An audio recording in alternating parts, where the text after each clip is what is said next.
نحمده ونصلي على رسوله الكريم اما بعد فاعوذ بالله من الشيطان الرجيم بسم الله الرحمن الرحيم رب اشرح لي صدري ويسر لي امري واحلل عقدة من لساني يفقهوا قولي۔ آج کی میری گفتگو کے عنوان ہے جب مشکل پیش آتی۔ ہم میں سے کوئی انسان ایسا نہیں کہ جس پر کبھی کوئی مشکل نہ آئی، کبھی 2 دن بھی ایک جیسے نہیں ہوئے۔ ایک دن انسان کے دل کی حالت بہت اچھی ہوتی، ایسے لگتا ہر چیز ٹھیک ہو گئی، زندگی میں کوئی مسئلہ ہی نہیں، لیکن دوسرا دن پتہ ہی نہیں چلتا، اچانک کسی کی بات، کوئی سچویشن، کوئی واقعہ، حالات، ان میں ایسی تبدیلی آتی ہے کہ انسان پریشان ہو جاتا ہے، اور بعض اوقات اپنے آپ کو سمجھانے میں، اپنے آپ کو ٹھیک کرنے میں اچھا خاصا وقت لگ جاتا ہے، اور اس وقت میں خود پر کنٹرول رکھنا بھی ایک بہت بڑا مسئلہ ہوتا ہے۔ کوشش کے باوجود بعض اوقات انسان اپنی زبان سے ایسی بات نکالنے سے نہیں رہتا جو اس کو نہیں نکالنی چاہیے تھی، اس سے نکل جاتی۔ بعض اوقات انسان اپنی فرسٹریشن دوسروں پہ ڈال دیتا ہے، یعنی غصہ خود کو آیا ہوتا ہے اور کسی ایسے شخص پہ نکال دیتا ہے جس کا اس سے کوئی تعلق نہیں ہوتا، جس کا اس میں کوئی قصور نہیں ہوتا، یا بعض اوقات بظاہر کوئی قصور ہوتا بھی ہے تو ہمیں یہ نہیں سمجھ آتی کہ اس کی سچویشن یا اس کی پوزیشن کیا، اس نے ایسا کیوں کیا، اور اس طرح ہم بعض اوقات اس ٹیسٹ میں کامیاب نہیں ہوتے۔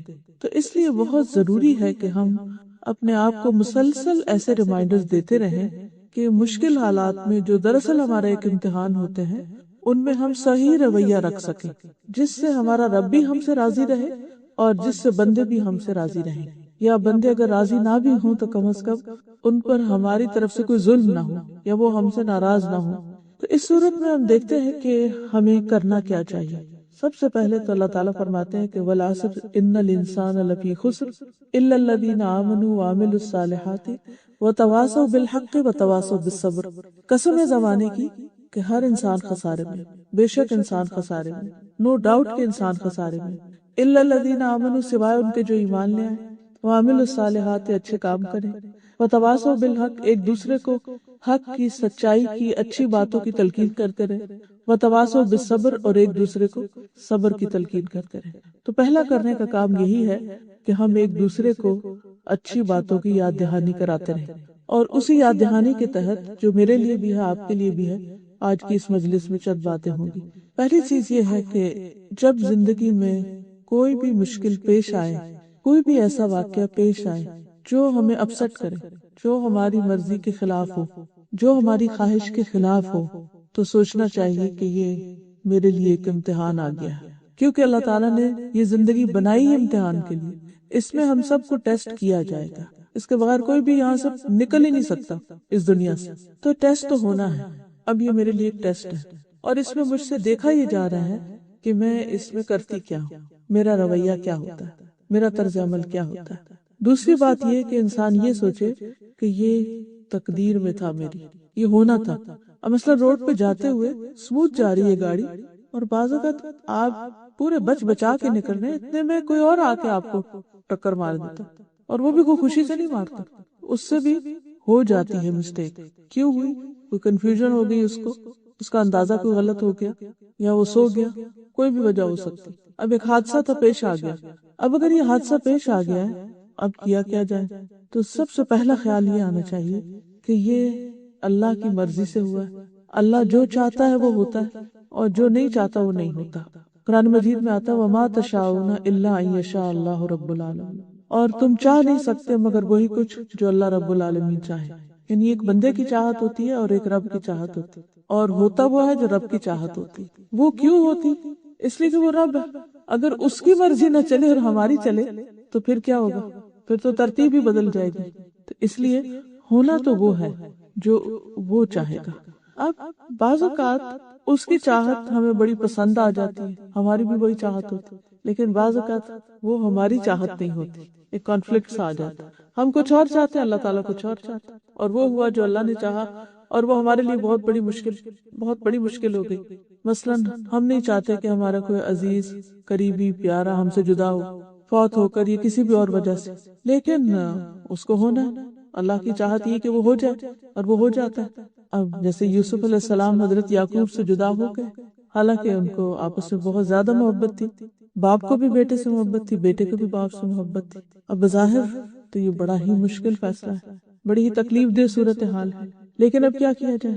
اب یہ تو اللہ کا حکم تھا، اب جو کچھ بھی ہوتا ہے، جیسے ابھی سورۃ القیامہ میں آپ سن رہے تھے، کلا بل تحبون العاجلہ وتذرون الآخرہ، تم جلدی ملنے والی چیز سے محبت کرتے ہو اور جو بعد میں آنے والی ہے اس کو چھوڑ دیتے ہو۔ ایک تو اس کا معنی ہے کہ جلدی سے مراد دنیا اور آخرت سے مراد آخرت ہیئر آفٹر، اور ایک اس سے مراد یہ ہے کہ جو چیز آج ملنے والی ہے ہم اس کو پریفر کرتے ہیں، ادھار کی بجائے نقد چاہتے ہیں، تھوڑا بھی ملے آج مل جائے، فوری مل جائے، جلدی چاہتے ہیں، عاجلہ چاہتے ہیں، اور اللہ تعالیٰ بڑی چیز دینا چاہتا ہے اور بعد میں دینا چاہتا ہے۔ اب سوچئے یوسف علیہ السلام کے کیس میں ہی کہ اگر وہ اپنے والدین کے گھر رہتے اور بھائیوں کی یہ چپکل ساری زندگی چلتی رہتی تو وہ محبت کے ایلیمنٹ کو تو تسکین ملتی رہتی کہ باپ بیٹا ایک دوسرے کو دیکھ رہے ہیں، قریب ہے، تسلی ہے، تسکین ہے، روز کے معاملے ڈسکس ہو رہے ہیں، آج بھائی نے یہ کر دیا، آج اس نے یہ کر دیا، تو وہ ایک دوسرے کی شکایت کر کے سین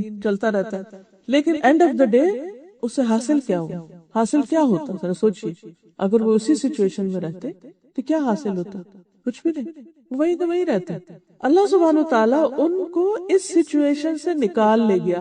وہ میتھڈ بڑا تکلیف دہ تھا کہ بھائیوں نے کنویں میں پھینکا، ہارٹ بریکنگ ہے، لیکن اس میں بھی ایک خیر ہے، کیونکہ اس کے علاوہ کوئی اور چارہ نہیں تھا۔ اگر وہ اس میں نہیں پھینکتے تو وہ دوبارہ مل جاتے، وہ خود ہی گھر آ جاتے۔ تو وہاں ڈالا گیا کہ جہاں سے نہ وہ خود آ سکتے تھے، نہ باپ جا کے ڈھونڈ سکتے تھے، نہ کسی کو بیچ کے منگوا سکتے تھے۔ تو چونکہ ڈپارٹ کرنا ہی تھا، جدا کرنا ہی تھا، اس لیے ایسے طریقے پر کہ انسان کے بس سے باہر نکل جائے معاملہ۔ اب آپ دیکھیے کہ وہ ایجپٹ پہنچ جاتے ہیں، جو اس وقت کا بہت ہی دنیاوی اعتبار سے سویلائزڈ اور بہت ترقی یافتہ ملک تھا، اور کہاں وہ فلسطین کا گاؤں جہاں پر وہ رہتے تھے، اور کہاں وہ ایجپٹ جہاں پر وہ پہنچ گئے، اور پھر جس کے گھر میں وہ رہے وہ گورنمنٹ آفیشل تھا، ان کا فائنینشل منسٹر تھا، اس کے گھر کے رہن سہن طور طریقے وہ اللہ تعالیٰ نے سکھائے، یعنی دنیا کا سارا رکھ رکھاؤ اور دنیا کے نظام کیسے چلتے ہیں وہ ساری چیزیں انہوں نے وہاں سے سیکھی۔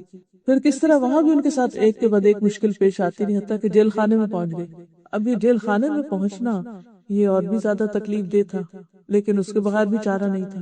لیکن اب آپ دیکھیے کہ بظاہر رستہ کتنا خطرناک ہے، کتنا تکلیف دہ، لیکن کہاں پہنچ رہا ہے، نتیجہ کیا نکلنے والا ہے؟ اللہ تعالیٰ دینے والا کیا ہے ان کو اللہ تعالیٰ نے نبوت بھی عطا کی، خوبصورتی بھی عطا کی، اچھا اخلاق بھی عطا کیا، اور پھر دنیاوی حکومت بھی عطا کی، سب کچھ۔ یعنی ایک انسان کسی چیز کا جو تصور کر سکتا ہے کہ اسے دنیا میں ملے، تو سب کچھ مل گیا ان کو۔ لیکن کن راستوں سے ملا، کن کٹھن راستوں سے، کن مشکل راستوں سے ہوتے ہوتے وہ وہاں تک پہنچے۔ یہ تو ایک مثال ہے۔ ایسے ہی موسیٰ علیہ السلام کی مثال بھی کہ کس طرح ان کی ماں ان کو پانی میں ڈال رہی ہے اور کس طرح وہ اپنے مقام تک پہنچتے ہیں۔ تو کہنے کا مقصد یہ ہے کہ بعض اوقات اللہ تعالیٰ ہمیں ایسی تکلیف دہ صورت میں ڈال دیتا ہے، ایسی مشکل میں ڈال دیتا ہے کہ جو ہمارے لیے بہت ہی ناگوار ہوتی، ہمیں بہت ہی ناپسند ہوتی، لیکن اللہ تعالیٰ سے بڑھ کر کوئی ہمارے لیے مہربان بھی نہیں، وہ الٹیمیٹلی ہمارے لیے فائدے کی ہوتی، مگر ہم اپنے شارٹ سائٹڈنس کی وجہ سے اس کو سمجھ نہیں پاتے، جس کے نتیجے میں ہم پریشان ہوتے ہیں۔ سارے غم کی وجہ یہ ہوتی ہے کہ ہمیں اس مشکل یا اس دلدل میں پھنسنے کی وجہ سمجھ نہیں آ رہی تھی کہ اس سے نکلنے کا، کیونکہ ہم تو ہوپلیس ہو چکے ہیں، فوراً ہم دل چھوٹا کر بیٹھتے ہیں اور ہم کہتے ہیں بس ہم تو ختم، اب تو ہمارے ساتھ کچھ اچھا نہیں ہونے والا، دنیا اندھیر ہو گئی۔ تو پہلی چیز جو بندے کو مشکل پیش آنے پر سوچنی چاہیے وہ یہ کہ یہ اللہ کا فیصلہ، اللہ نے میرے لیے یہی چاہا، اور اللہ کی چاہت میری اپنی چاہت سے زیادہ بہتر ہے، اس کی اس میں کوئی نہ کوئی حکمت ہے، مصلحت ہے، اس نے یہ میرے مقدر میں رکھا ہے، اور اس میں ضرور کچھ بھلا ہے۔ اللہ کا فیصلہ کبھی بھی ظلم پر مبنی نہیں ہو سکتا، بس اس وقت انسان اعتماد کر لے اللہ کے فیصلے۔ اب ایک اور سچویشن آپ دیکھیے، حضرت ابراہیم علیہ السلام، ان کی شادی حضرت سارہ سے ہوئی جو اس وقت مسلمان ہوئی، اور پھر بعد میں جب وہ ایجپٹ گئے اور اس بادشاہ نے حضرت سارہ کو پکڑا، جس سے پھر وہ چھوٹ گئی، وہ بھی ان کی ایک کرامت تھی کہ وہ ان کے ساتھ برا ارادہ رکھتا تھا، لیکن اللہ تعالیٰ نے اسے کامیاب نہیں ہونے دیا۔ تو اس کے بعد جب انہوں نے ان کو چھوڑا تو ساتھ حضرت ہاجرہ بھی تحفے کے طور پر دے دی۔ تو بعد میں حضرت ہاجرہ سے حضرت ابراہیم نے شادی کی، ان کے بچے نہیں تھے، حضرت ہاجرہ کا بیٹا اسماعیل پیدا ہوا۔ تو جو وہ دودھ پیتا بچہ تھا، تو روایات میں اس طرح آتا ہے کہ حضرت سارہ بہت سخت ناراض ہوئی اور وہ کہتی کہ میں ان کو برداشت نہیں کر سکتی، آپ ان کو یہاں سے لے جائیں۔ اللہ سبحانہ تعالیٰ کے حکم سے حضرت ابراہیم حضرت ہاجرہ کو لے کر مکہ میں آ گئے، اور وہاں پر ان کو لابس آیا جہاں ان کے پاس ایک چھاگل پانی کے سوا کچھ نہیں تھا، اور وہ بھی ایک دن ختم ہو گیا، اور دودھ پیتا بچہ تھا۔ اور وہ جب چھوڑ کے جا رہے تھے تو پوچھا کہ کیوں چھوڑ کے جا رہے ہیں، یہاں تو کوئی بھی نہیں ہے۔ کہنے لگے کیا اللہ کے حکم سے؟ کہا اللہ کے حکم سے۔ اور دوسری طرف حضرت سارہ جو تھی وہ فلسطین میں حضرت ابراہیم کے پاس ہی تھی۔ اب آپ دیکھیے کہ حضرت ہاجرہ کی بہت بڑی قربانی ہے۔ حضرت سارہ کی نسل سے بھی ایک امت پیدا ہوتی ہے، اور حضرت ہاجرہ کی نسل سے بھی ایک امت پیدا ہوتی ہے۔ حضرت ہاجرہ کی اولاد میں سے ہیں حضور صلی اللہ علیہ وسلم، اور حضرت سارہ کی اولاد میں سے بنی اسرائیل۔ یعنی اگر انسان پیچھے تک جائے تو جس کی قربانی بڑی، جس کی آزمائش بڑی، جس کا صبر بڑا، اس کا انعام بھی بڑا۔ اللہ تعالیٰ قرآن مجید میں وعدہ کرتے کہ انما یوفی الصابرون اجرہم بغیر حساب، بغیر حساب۔ صبر کرنے والوں کو ان کا اجر بے حساب، انلمیٹڈ ملتا ہے۔ بعضوں کا دو لوگ بہت نیک ہوتے ہیں لیکن انسان ہونے کے ناطے ان کی آپس میں نہیں بنتی، ایک دوسرے کے اوپر کسی نہ کسی طرح غالب آ جاتا ہے، اس کا ہاتھ بھاری ہو جاتا ہے۔ یہ بھی تو ہو سکتا تھا نا کہ حضرت ابراہیم حضرت سارہ کو چھوڑ کے آ جاتے، لیکن کبھی ایسا بھی ہوتا ہے کہ زندگی میں ہمیں یوں لگ رہا ہوتا ہے کہ جیسے ہمیں پیچھے کر دیا گیا ہو، ہمیں اگنور کر دیا گیا، ہمارا حق مار لیا گیا۔ کبھی ہمیں ماں باپ سے شکایت ہو سکتی، کبھی بہن بھائیوں سے، کبھی کسی اور انسان سے ہو سکتی۔ کتنا ہیوملیشن کا محسوس ہوتا ہے انسان کو جب آپ ریجیکٹڈ اور ڈیجیکٹڈ فیل کرتے ہیں اپنے آپ کو۔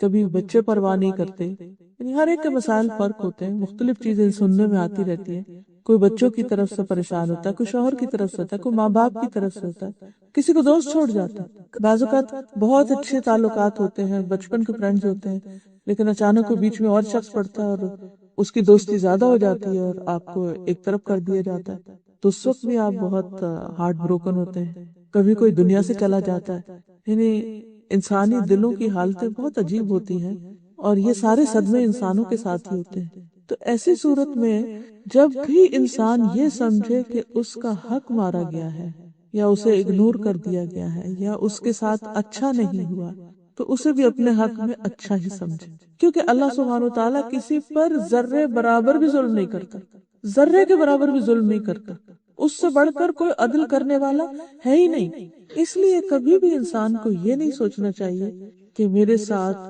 اللہ نے اچھا نہیں کیا، اٹس ناٹ فیئر۔ نہیں، یہ کہنا چاہیے کہ اللہ مجھے سمجھ میں نہیں آ رہا کہ یہ میرے ساتھ کیوں ہو رہا ہے۔ کبھی آپ کی ہیلتھ ایشوز ہو جاتے ہیں، سب ٹھیک چل رہا ہوتا ہے کہ اچانک کوئی ایسی بیماری آ جاتی ہے کہ انسان اس کو ایکسپٹ نہیں کرتا۔ تو یہ جو پریشانیوں کی، تکلیف دہ چیزوں کی یا ناپسندیدہ چیزوں کی ایکسپٹنس ہوتی ہے، یہ بہت مشکل کام ہوتا ہے، لیکن اس وقت انسان کو سوچنا یہ چاہیے کہ اللہ نے میرے مقدر میں یہ لکھا تھا اور میرے ساتھ یہ ہونا تھا اور وہ ہو گیا۔ قرآن مجید میں آتا ہے قُل لَن يُصِيبَنَا إِلَّا مَا كَتَبَ اللَّهُ لَنَا هُوَ مَوْلَانَا، کہہ دیجئے اگر کوئی مصیبت آئے گی تو وہی آئے گی جو اللہ نے مقدر میں لکھی ہے، وہ ہمارا مولا ہے، وہ ہمیں تنہا نہیں چھوڑے گا۔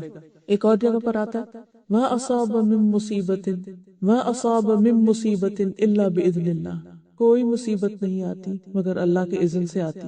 وَمَن يُؤْمِن بِاللَّهِ يَهْدِ قَلْبَهُ، اور جو اللہ پر ایمان رکھتا ہے، اعتماد کرتا ہے، ٹرسٹ کرتا ہے، بھروسہ کرتا ہے، اللہ اس کے دل کو ہدایت بخش دیتا ہے، اس کا دل اچھا کر دیتا ہے۔ ایک دفعہ وہ طوفان آتا ہے، گھٹن کا دور آتا ہے، پریشانی ہوتی ہے، لیکن پھر ٹھیک ہو جاتا ہے، اور اللہ ہر چیز کو جاننے والا ہے، ہر چیز کا علم ہے اس کے پاس۔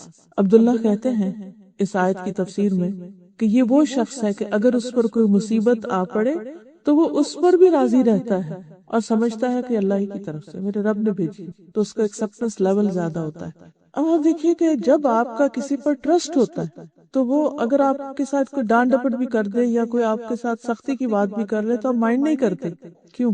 کیونکہ آپ اس کے لیے اچھا گمان رکھتے ہیں، آپ سوچتے ہیں کہ یہ دل کا بہت اچھا ہے، یہ ویسے ہی اس کی عادت ہے، ایسے کر دیتا ہے، تو آپ اس کو معاف کر دیتے ہیں، آپ اس سے درگزر کر جاتے ہیں۔ لیکن جس پر آپ کا اعتماد نہیں ہوتا اور جس پر آپ ٹرسٹ نہیں کرتے یا جس سے آپ کو اندیشہ ہوتا ہے کہ یہ ظلم کرے گا، تو اس کی اچھی بات بھی آپ کو دھوکا لگتی۔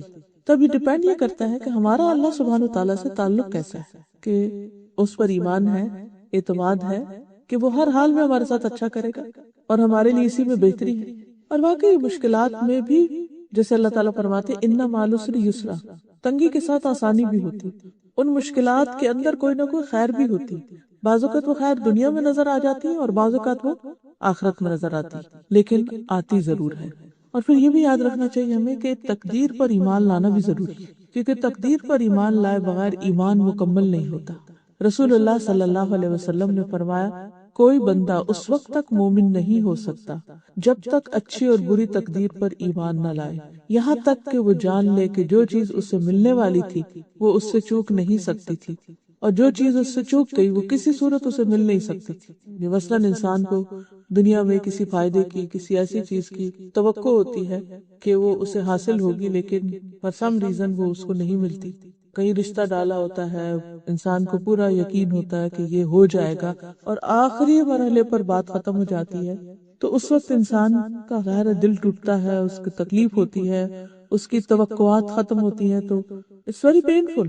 ایک شخص ڈگری کرنے والا تھا، سب کچھ ہو گیا، آخری پیپر نہیں دے سکا، پیپر سب کچھ ہو گیا، وائوا نہیں دے سکا، صرف اس ایک اتنے سے 1% چیز کی وجہ سے اس کا کیریئر مارا گیا۔ میں جانتی ہوں ایک ڈاکٹر کو کہ جنہوں نے سب کچھ کر لیا، صرف ایک سرجری کا کوئی پیپر تھا آخری، اس میں تھوڑا سا حصہ نہیں کر سکے 1-2 اٹیمپٹ کے باوجود بھی، اور بالآخر انہیں کوئی اور بزنس کرنا پڑا، لیکن وہ بزنس کہیں زیادہ بہتر تھا ان کے حق میں۔ شاید وہ سیکھ لیتے، پاس ہو جاتے، کسی کی جان لینے کا ذریعہ بن جاتے، کوئی آخرت خراب ہو جاتی، اللہ ہی بہتر جاتا ہے کہ ان کے اندر کیا کمی تھی کہ جس کی وجہ سے اتنے سالوں کی محنت ان کی بالکل ہی ختم ہو کے رہ گئی۔ تو کئی دفعہ ایسا بھی ہوتا ہے کہ انسان نے خواب کوئی اور دیکھے ہوتے ہیں، لیکن وہ سارے بکھر جاتے ہیں، کچھ سے کچھ ہو جاتا ہے، حالات کچھ اور طرف لے جاتے ہیں انسان کو۔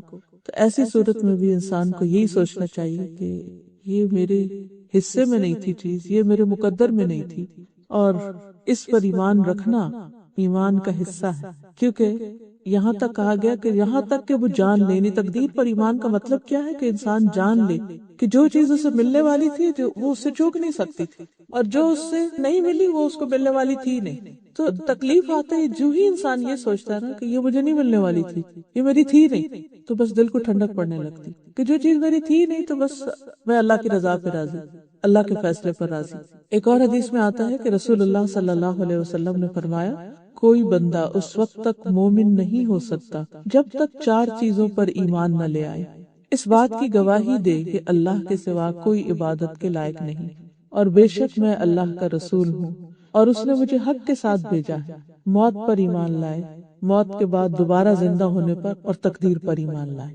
یعنی یہ ساری چیزیں ایمان کا حصہ ہیں۔ اگر ان میں سے کسی ایک چیز پر بھی ایمان نہیں تو اس کا ایمان ناقص ہے، اور اگر ایمان ناقص ہے تو اعمال بھی ناقص ہو جاتے ہیں، اعمال کا بھی فائدہ نہیں ہوتا، ساری ایفرٹس بیکار ہو جاتی ہیں، کیونکہ ایمان ہر چیز سے پہلے۔ پھر اسی طرح ایک اور روایت میں بھی آتا ہے کہ کوئی شخص اس وقت تک مومن نہیں ہو سکتا جب تک وہ اچھی بری تقدیر پر ایمان نہ لائے۔ تو ایسے وقت میں انسان کو پھر کیا کرنا چاہیے؟ قدر اللہ، اللہ کی قدر، اللہ کا فیصلہ، وما شاء فعل، اور جو اس نے چاہا کیا، یہ اللہ کا فیصلہ تھا۔ کوئی فوت ہو جائے تو انسان کیا کہے؟ اللہ کا فیصلہ تھا۔ کوئی چیز نہیں ملی، اللہ کا فیصلہ، کچھ جل گیا، کچھ ٹوٹ گیا، کچھ کھو گیا، اللہ کا فیصلہ تھا۔ اور جب انسان یہ سوچ لیتا کہ یہ اللہ کا فیصلہ تھا تو اس کے دل کو ٹھنڈک پڑ جاتی ہے۔ دوسری چیز وہ یہ کہ مشکل آنے پر انسان یہ سوچے کہ اللہ سبحانہ و تعالیٰ ہر چیز کو دیکھ رہا ہے، ہر چیز کا نگران، اور میں اللہ کا بندہ ہوں، وہ معبود ہے، میں بندہ ہوں، میں غلام ہوں۔ یہاں اس دنیا میں اس کی مرضی چلنی، میری نہیں چلنی۔ اب جیسے آپ کے گھروں میں سرونٹس ہوتے ہیں، تو کیا آپ جو کچھ انہیں کہتے ہیں یہ کرو یہ کرو، وہ سب ان کی پسند کا ہوتا ہے؟ سب ان کی مرضی کا ہوتا ہے؟ سب ان کی خوشی کا ہوتا ہے؟ نہیں ہوتا۔ لیکن وہ کیوں کرتے ہیں؟ کیونکہ وہ یہ سمجھتے ہیں کہ ہم یہاں غلام ہیں۔ وہ کہتے ہیں پنجابی میں نوکر کی تے نخرہ کی، تو ہم بھی اللہ کے غلام ہیں، پھر نخرہ کس بات کا؟ جو حکم ملا سر تسلیم خم، کچھ دیا تو بھی شکر، لے لیا تو بھی شکر اور صبر، کیونکہ ہم بندے ہیں۔ اور شکر بھی عبادت ہے، صبر بھی عبادت ہے۔ عبادت صرف نماز پڑھنا ہی نہیں ہے، یہ سارے ہارٹ کے ایکشن جو ہیں یہ بھی عبادت کا حصہ ہے۔ تو انسان ہمیشہ یاد رکھے کہ چونکہ اللہ مالک ہے اس لیے فیصلہ اس کا نافذ ہونا ہے، میں مملوک ہوں، میں غلام ہوں، میں بندہ ہوں، تو میرا حکم نہیں چلے گا۔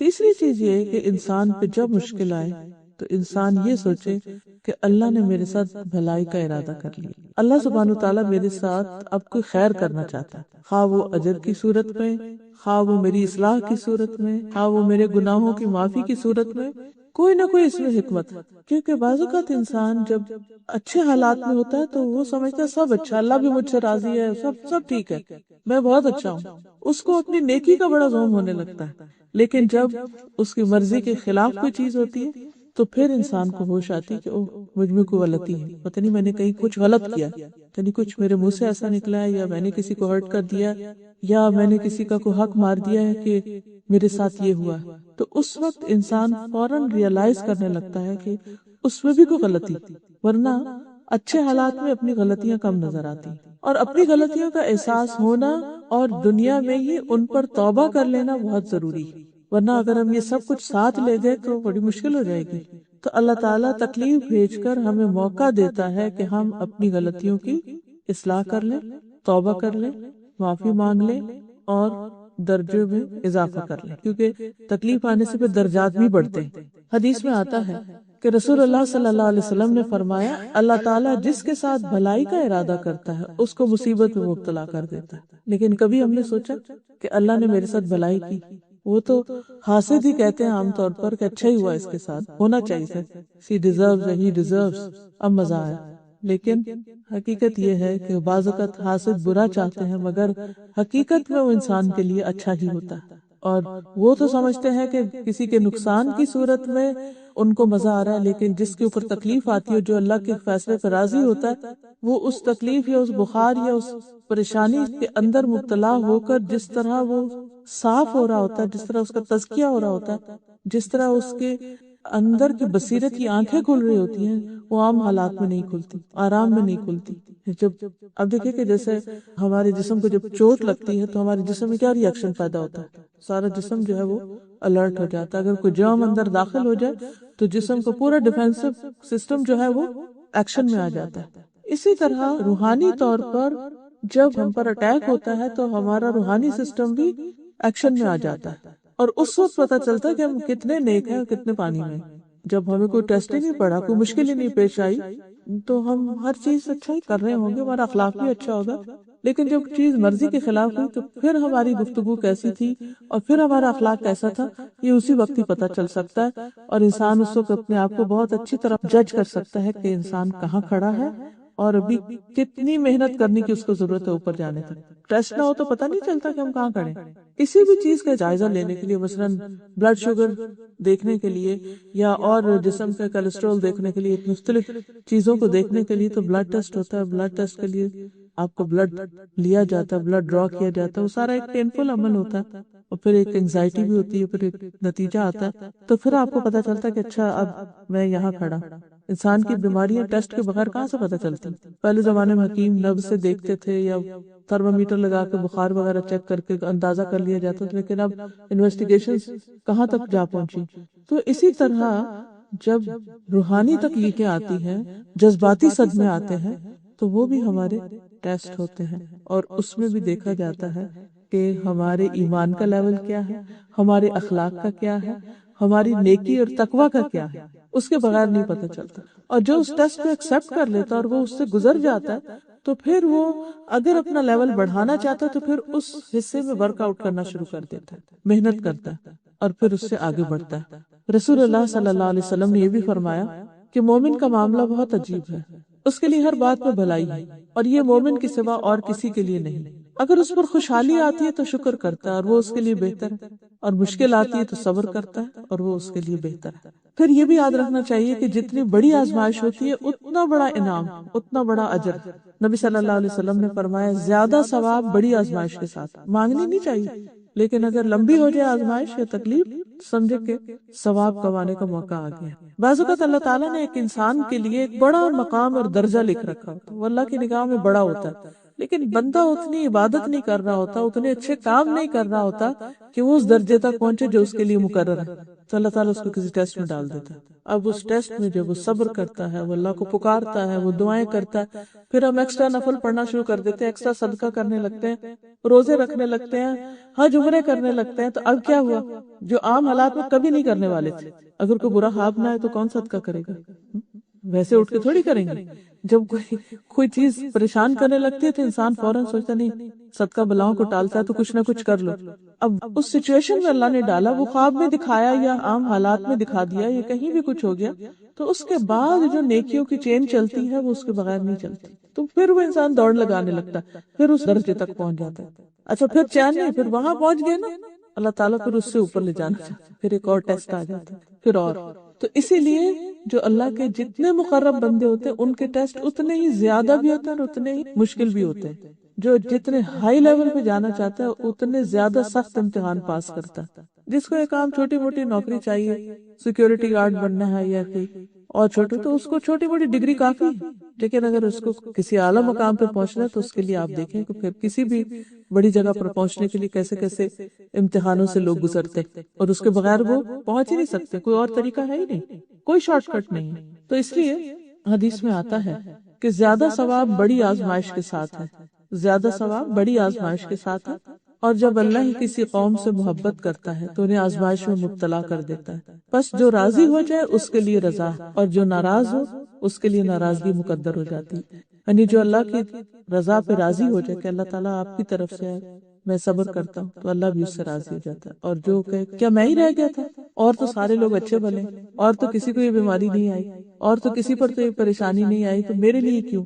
تو پھر اللہ تعالیٰ بھی اس سے ناراض ہو جاتا ہے۔ تو کسی حال میں بھی انسان کو ناراض نہیں اللہ سے ہونا چاہیے، کہ یا اللہ تو زیادہ جانتا اور میں نہیں جانتا، تیرے ہر فیصلے میں خیر ہے، حکمت ہے، مصلحت ہے، تیرا کوئی بھی کام فضل سے خالی نہیں، کیونکہ اللہ تعالیٰ نے لکھ دیا ہے کہ اس کی رحمت اس کے غضب پر حاوی ہے۔ تو جب اس کی رحمت زیادہ ہے تو اس میں بھی کوئی رحمت کا پہلو ہے جو مجھے سمجھ میں نہیں آ رہا، کبھی زندگی میں لیٹر آن سمجھ آ بھی جاتا ہے۔ پھر اسی طرح نیک لوگوں کی آزمائش زیادہ ہوتی، ہم سمجھتے ہیں برے لوگوں کی آزمائش نہیں، جب کسی پہ کوئی تکلیف آتی ہے تو ہم سوچتے ہیں اچھا اس نے کچھ خرابی کی ہوگی نا تو اب پکڑ ہو گئی اس کی، جبکہ امتحان نیک لوگوں پر زیادہ آتے ہیں۔ ابو سعید خدری کہتے ہیں، انہوں نے کہا اللہ کے رسول صلی اللہ علیہ وسلم، لوگوں میں آزمائش کے لحاظ سے سخت کون ہوتا ہے؟ فرمایا انبیاء، جیسے نبی صلی اللہ علیہ وسلم پر سب سے زیادہ تکلیفیں آئیں۔ پھر انہوں نے کہا پھر کون؟ فرمایا علماء۔ عرض کیا پھر کون؟ آپ نے فرمایا نیک لوگ۔ ان میں سے کسی کو چیچڑوں اور جوؤں سے آزمایا جاتا ہے، یعنی بعض اوقات جسمانی بیماریاں لگ جاتی، جیسے حضرت ایوب علیہ السلام جو تھے ان کے جسم میں کہتے ہیں کہ زخموں کی وجہ سے کیڑے بھی پڑ گئے تھے اور وہ گرتے تھے باقاعدہ، سب ان کو چھوڑ گئے تھے، کوئی بھی گھر میں نہیں تھے سوائے ان کی بیوی کے جو ان کے لیے کھانا پکا لاتی تھی، ان کے لیے کچھ لے آتی تھی، کھانا پکا دیتے، لیکن اللہ کے اس بندے کے منہ سے 18 سال تک کوئی بھی شکوے کی بات نہیں نکلی، کہ اللہ میں راضی ہوں تجھ سے۔ اور پھر اللہ تعالیٰ نے پوری تکلیف ختم کر دی، اہل و عیال بھی دیے اور پہلے سے دگنا مال دیا، یہاں تک آتا کہ وہ نہا رہے تھے تو ان پر سونے کے پتنگوں کی بارش ہونے لگ گئی، اتنا اللہ نے نوازا، کیونکہ پہلے ان کے پاس ہر طرح کا مال و دولت تھا اور نبوت بھی تھی، دنیا کی ہر چیز تھی ان کے پاس۔ تو شیطان نے کہا کہ ہاں آپ کیوں اللہ کی عبادت نہیں کریں گے، آپ کو تو سب کچھ ملا ہوا ہے۔ تو اللہ تعالیٰ نے ان کو امتحان میں ڈال دیا کہ بھلا ان سے اگر سب کچھ لے لیا جائے تو بھی یہ کریں گے کیا؟ یہ مال و دولت کی وجہ سے عبادت کر رہے تھے، کیونکہ بعض اوقات لوگ صرف دنیا حاصل کرنے کے لیے عبادت کرتے ہیں یا اس کو باقی رکھنے کے لیے، اللہ کی رضا کے لیے نہیں کرتے، تو اس پر بھی اللہ تعالیٰ کبھی آزما لیتا ہے۔ تو ان کی عبادت پہلے سے بھی زیادہ ہوگی کہ اللہ پہلے تو میں دنیا کے کاموں میں مصروف ہوتا تھا، تو اب میرے پاس کچھ نہیں رہا، تو صرف میں اور تو ہیں، بیچ میں کوئی بھی نہیں، نہ بچے ہیں نہ مال و دولت ہے۔ تو اللہ سبحانہ وتعالیٰ ان پر اتنا راضی ہوا کہ دنیا میں ہی ان کو پہلے سے دگنا عطا کر دیا۔ قرآن مجید میں اس کا ذکر آتا ہے۔ تو جب ان پر پتنگیں گرنے لگے سونے کے تو اللہ تعالیٰ نے فرمایا کہ تو ایسا نہیں ہے، تجھے تو اس کی حاجت نہیں ہے۔ کہا کہ اللہ تعالیٰ مجھے اس کی حاجت نہیں، لیکن تیری برکت سے میں محروم نہیں رہنا چاہتا، تو مجھ پہ بھیج رہا ہے تو میں کیوں نہ لوں، تیری عنایت اس لیے لے رہا ہوں۔ تو حقیقت یہ ہے کہ فرمایا کہ ان میں سے بعض کو جوؤں سے آزمایا گیا، یہاں تک کہ وہ اسے قتل کر دیتے ہیں۔ بعض اوقات ایسے انفیکشنز ہو جاتے ہیں، ایسی بیماریاں لگ جاتی ہیں کہ جو انسان کے لیے موت کا سبب بن جاتا ہے، تو لوگ ایسے لوگوں کے بارے میں برا سوچنے لگتے ہیں کہ اچھا اس کو یہ جو خطرناک بیماری لگی ہے نا، یہ اس نے کوئی گناہ کیے ہوں گے تو اس وجہ سے نہیں، بعض اوقات اللہ تعالیٰ اپنے نیک بندوں کو ویسے ہی آزمائش پر ڈال دیتا ہے. کسی کو فقر سے آزمایا جاتا ہے کہ اس کا رزق نہیں کھلتا، یہاں تک کہ وہ چھوٹی سی قمیص کے سوا کچھ نہیں پاتا. اور ان میں سے کچھ لوگ آزمائش پہ خوش ہوتے ہیں بنسبت اس کے جو کچھ دیے جانے پہ خوش ہوتے ہیں. یعنی کچھ لوگ اللہ پر ایسا ایمان رکھتے ہیں، ایسا بھروسہ رکھتے ہیں، اللہ کے ہر فیصلے پہ اتنا راضی ہوتے ہیں کہ جب ان میں تکلیف آتی ہے تو اسے بھی خوشی سے لیتے ہیں. جس کو کہتے ہیں نا، جس سے محبت ہوتی ہے تو وہ کچھ بھی کرے تو اس کی ہر بات ہی اچھی لگتی ہے. وہ کہتے ہیں نا، گالیاں کھا کر بھی بد مزہ نہ ہو. یعنی اگر محبوب کی طرف سے گالیاں بھی پڑی تو بھی خوش ہوئے کہ کوئی تو تعلق شو کیا، چاہے گالیوں کا ہی تھا. تو یہ ایک حقیقت ہے کہ جب بندہ اللہ پر راضی ہوتا ہے تو پھر اللہ کی طرف سے کوئی بھی آزمائش آتی ہے، کوئی بھی چیز، تو انسان ناراضگی کا کلمہ منہ سے نہیں نکالتا بلکہ دل میں بھی ناراض نہیں ہوتا. سلمہ کہتی ہے کہ میں نے رسول اللہ صلی اللہ علیہ وسلم کو فرماتے ہوئے سنا، جب اللہ تعالیٰ کسی بندے کو مصیبت میں آزماتا ہے اور وہ اپنی حالت اور کیفیت کی بنا پر اسے ناپسند کرتا ہے تو اللہ تعالیٰ اس تکلیف کو اس کے گناہوں کا کفارہ اور اسے پاک کرنے کا سبب بنا دیتا ہے، جب تک کہ وہ لاحق ہونے والی بیماری سے شفا حاصل کرنے کے لیے اسے اللہ تعالیٰ کے علاوہ کسی کے در پہ پیش نہیں کرتا یا اسے دور کرنے کے لیے غیر اللہ کو نہیں پکارتا، یعنی اللہ کے علاوہ کسی اور در پر نہیں جاتا. پھر یہ کہ بیماریاں اور تکلیفیں انسان کے گناہ دھوتی. ہم میں سے کون ہے جو یہ کہتا ہو کہ میں نے کبھی کوئی غلطی نہیں کی، کوئی گناہ نہیں کیا؟ زبان کے گناہ تو انگنت ہیں ہی، ہمارے جو سوچ اور خیال میں ہی جو چیزیں ہیں ان میں بھی کئی چیزیں درست نہیں. اللہ تعالیٰ فرماتے ہیں یا ایھا الذین آمنوا اجتنبوا کثیرا من الظن ان بعض الظن اثم. اے لوگوں جو ایمان لائے ہو، بہت سے گمان کرنے سے بچو کیونکہ بعض گمان گناہ ہوتے. یعنی بعض تمہارے خیالات جو کسی کے بارے میں برا سوچنا اور اس کی کوئی بھی دلیل نہ ہو انسان کے پاس، یا کسی پر حسد کرنا، اس کی نعمت پر جلنا، یا اور اس قسم کی کئی دل کی خرابیاں ہوتی ہیں، تو یہ بذات خود گناہ ہے. پھر شرک، پھر نفاق، یہ سب چیزیں. تو انسان مختلف طرح کی چیزوں سے گزرتا رہتا ہے. تو اس لیے اللہ تعالیٰ بندے کو مختلف آزمائشوں میں ڈال کر اس کو صاف کرتے رہتے ہیں. یہ پاک ہونے کا ایک عمل ہے. جس طرح جراثیم کچھ چیزیں ہوتی ہیں، جس طرح بیماریوں کو دور کرنے کے لیے کچھ میڈیسنز ہوتی ہیں، تو تکلیفیں بھی میڈیسن کا کام کرتی ہیں انسان کی روحانی تکلیفوں کو یا بیماریوں کو یا خرابیوں کو یا بد اخلاقیوں کو دور کرنے کے لیے. نبی صلی اللہ علیہ وسلم نے فرمایا، مسلمان پر کوئی مصیبت، بیماری، رنج و غم یا تکلیف ایسی نہیں آتی یہاں تک کہ اگر ایک کانٹا بھی چبھتا ہے تو اس کے بدلے اس کے گناہ معاف کر دیے جاتے ہیں. اللہ تعالیٰ اس کو صاف کر دیتا ہے. پھر اسی طرح یہ ہے کہ اس کا درجہ بلند ہونے لگتا ہے. جنت کے درجے 100 درجے. تو اب انسان پر ہے کہ وہ کس درجے میں جانا چاہتا ہے. جہاز میں تو عام طور پر 2 یا 3 درجے ہوتے ہیں، اکانومی کلاس ہے یا بزنس ہے یا فرسٹ کلاس ہے. تو انسان کیا چاہتا ہے؟ تو جنت کے معاملے میں کیا چاہتا ہے؟ کہیں بھی جگہ مل جائے. اکانومی میں سب سے پیچھے سیٹ مل جائے جہاز میں؟ نہیں. دنیا میں تو انسان کبھی بھی پیچھے نہیں رہنا چاہتا. حالانکہ وہ سفر کتنا ہوتا ہے، 2 گھنٹے کا، 3 کا، 4، زیادہ تر کتنا، 10-12 گھنٹے. لیکن آخرت تو ہمیشہ کی زندگی ہے. اس میں انسان کیوں چاہتا ہے کہ بس کہیں بھی اٹک جاؤں؟ وہ تو ہمیشہ کا گھر ہے. جب کوئی نیا علاقہ آتا ہے ہم کہتے ہیں ہاں یہ زیادہ کمفرٹیبل ہے، یہاں بکنگ کرا لیں. ہر روز نئی آپشن سامنے آتی ہے تو انسان ان کی طرف دیکھتا رہتا ہے. تو اگر دنیا کے چند روزہ زندگی کے لیے انسان یہ سوچتا ہے تو آخرت کے لیے اسے کیا سوچنا چاہیے، کہاں تک پہنچنا چاہیے؟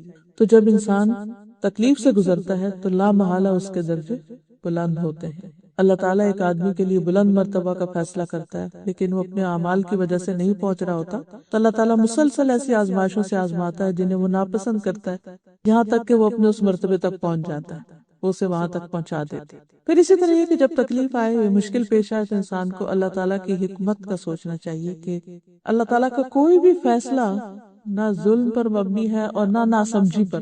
ہر چیز کے اندر بہت بڑی وزڈم ہے.